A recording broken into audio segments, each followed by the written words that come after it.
Assalamualaikum warahmatullahi wabarakatuh. Selamat pagi, salam sejahtera untuk kita semua. Ya, baiklah, untuk kegiatan perkuliahan kita kali ini, kita akan mempelajari terkait dengan hormon hipofisis. Ya, lanjut ke slide kedua.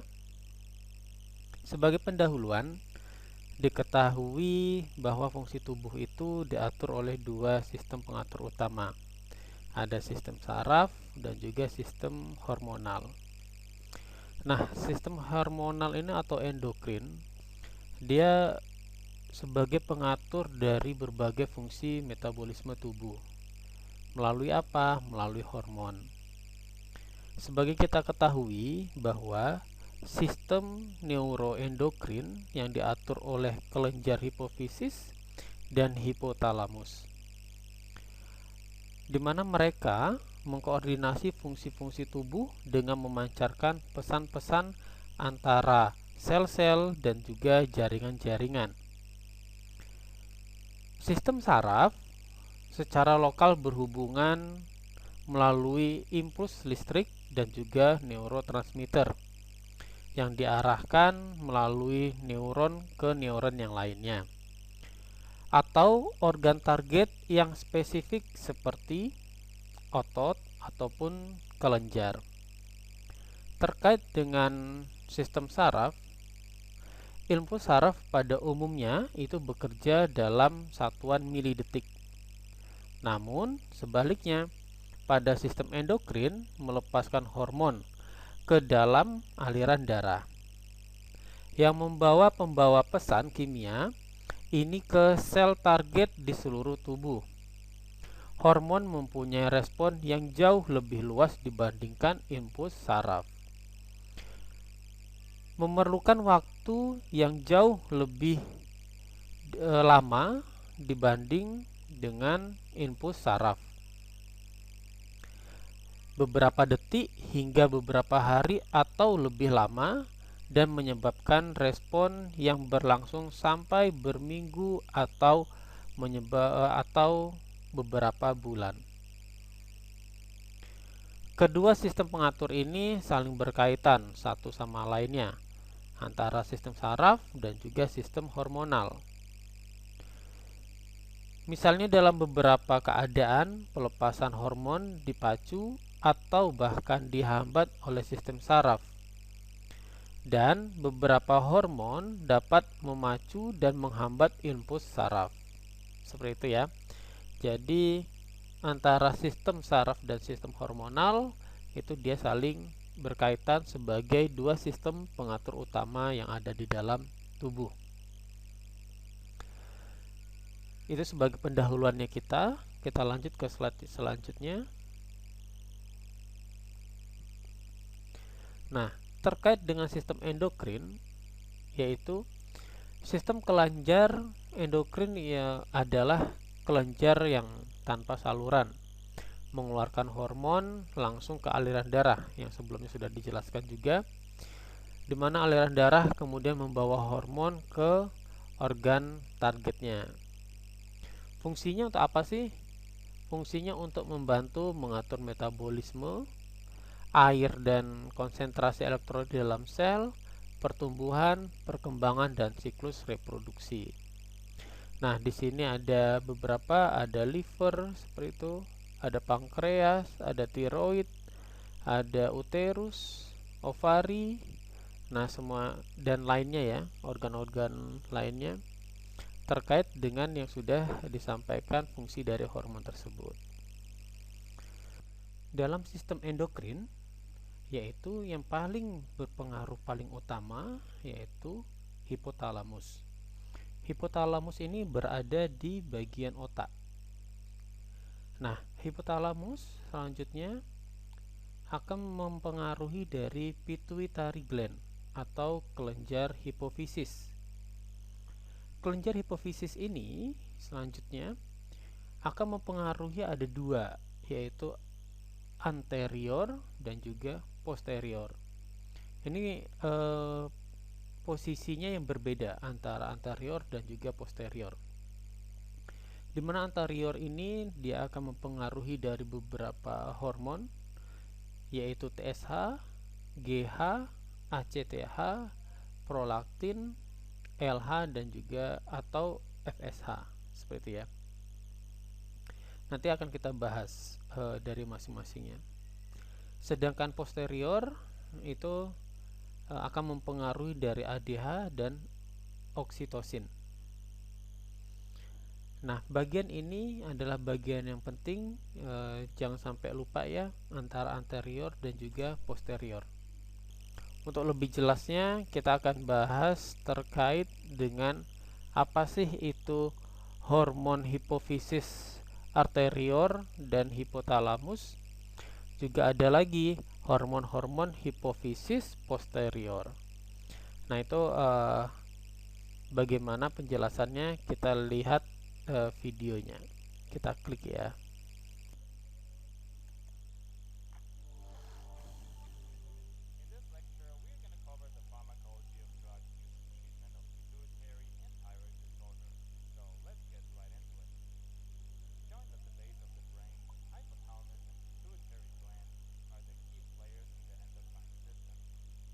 Ya, ini adalah posisi hipotalamus, udah berada di otak, di tengah bagian bawah ini ya, dimana hipotalamus ini akan mempengaruhi dari pituitary gland atau kelenjar hipofisis yang tadi ya. Ya, kita lanjut dulu. uh, Pituitary gland atau kelenjar hipofisis ini adalah masternya dari kelenjar seperti itu. Dia yang bisa untuk mengatur pengeluaran hormon dan juga menghambat dari hormon, menghambat dari pengeluaran hormon, gitu ya. Ya, ini terkait dengan posisi dari arterior dan posterior ya. Kalau arterior nanti ketika hipotalamus mengatur seperti itu, nanti ada beberapa enzim yang akan keluar. Dia nanti bisa untuk mengatur mengeluarkan ataupun mengatur menghambat kayak gitu ya dari hormon-hormon. Terus terkait dengan posterior, dia cara kerjanya biasanya langsung seperti itu.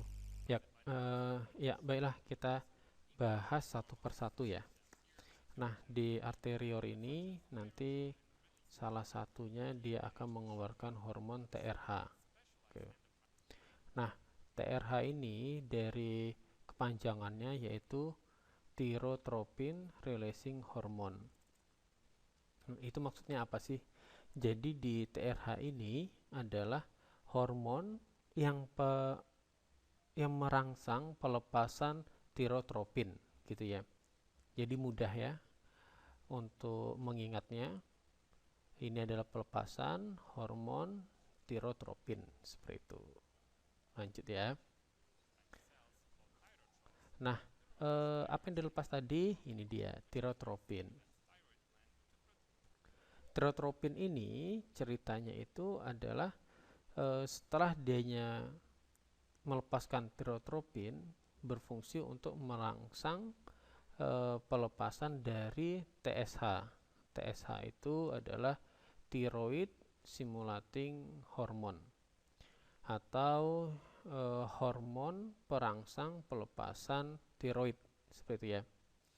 Nah, terkait dengan katanya ada tiroid seperti itu, berarti di sini dia bekerja di kelenjar tiroid.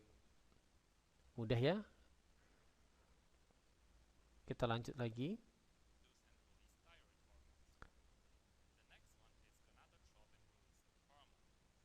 Selanjutnya yang kedua yaitu GnRH. Nah, GnRH ini apa kepanjangannya dulu? Yaitu gonadotropin releasing hormone.